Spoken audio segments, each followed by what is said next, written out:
Hello, this is Dr. Dreessen talking to you from the Cave of Wonders here at the Association of PEMF Professionals. And I just wanted to jump in real quick and say hello to everyone. It's been a while. We've kind of been working behind the scenes here, working on some new certifications. We're working on bringing on some new team members that's going to help broaden the scope of what we do here at AOPP as far as helping you learn more about how you can use PEMF in your craft, whether it's on humans or animals. And then also, we've got some stuff going on in the wind, like this spring, our national convention that we're going to have.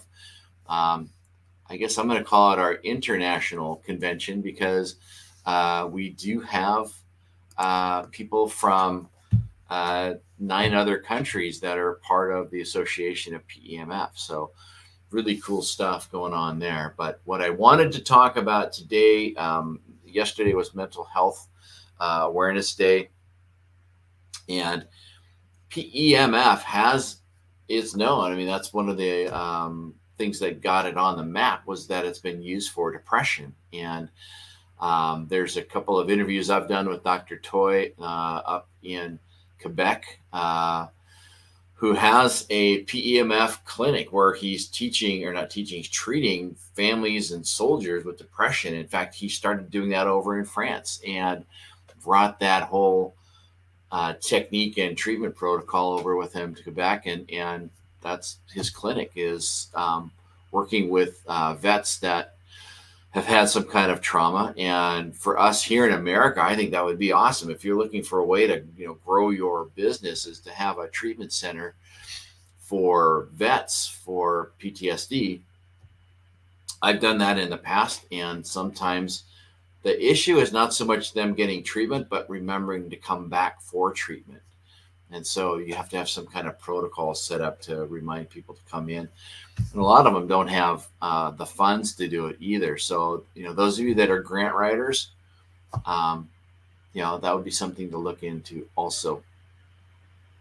What I've used it for in the past here in my clinic, treating patients or using the device on people, depending on where you are, using the word treatment versus sessions, but doing sessions on people that have been in car accidents, whether or not they hit the steering wheel or side windows or anything, just that quick snap of the brain or the head causes that brain to slosh around and can create some minor brain trauma that isn't going to be picked up right away. And it's not maybe 2, 3, 4 years down the road that they may not know it, but they, slow to think, a little foggy and what's going on. So that protocol set up right away can definitely help too, which is, again, if you're looking for, places to start uh, promoting your business, is working with chiropractors, working with, brain trauma people. Um, Problem is with a lot of the PEMF devices, you can't use them in a hospital unless they're UA regulated, unless they've got that approval. So check with your manufacturers of the devices that you're using and see if it's UA listed. And a lot of hospitals, they're waiting for that to happen so that they can bring them in for that. So a little more learning about your device that you use. And then also, this month is Breast Cancer Awareness Month, as you know.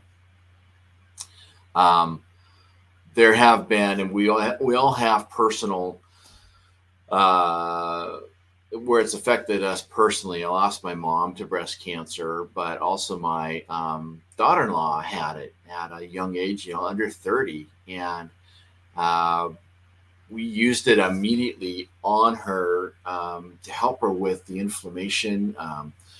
Also, the treatment that she was doing, she also had to have surgery. So one of the things that we used PEMF for was the post-surgical side of it too, to help the healing happen faster. She also had a shunt that was put in, and we found amazing things that happened to her as a result of using PEMF. On our website, we have a great article that talks about it too. And we'll pull that article link and put it in the comments down below for you as well.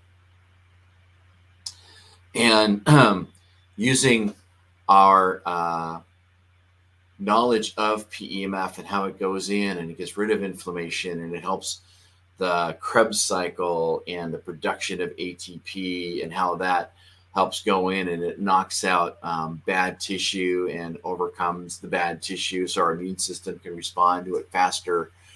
We can see all the things that it does and we can connect the dots, but we don't have any studies that definitively say that it cures things until there's been enough studies done by independent people where they can come out and publish that. Then that's when we can start using that language. But for now, using PEMF on people that have been in accidents, people with mental health issues, people with PTSD. If you can get something started like that, that would be awesome. Also for like cancer recovery or pre-op or post-op, those kinds of things are great too. So I would say maybe focus on that between now and the end of the year if you're looking at how to grow your business, but also, who's in your circles, who's in your family, who's in your friends, who are in your acquaintances, those spheres, to learn more about that too. So again, thanks for your time. We talked a little bit about mental health and PEMF and breast cancer and PEMF and how it can help that out. But also in the wind, we've got some more great things coming with partnerships, certifications, education. And then also in the spring, we're having our getting ready for our national convention. So we look forward to having all of that set up this year. So until then, thank you very much. And I'll see you in the next broadcast. All right. Take care.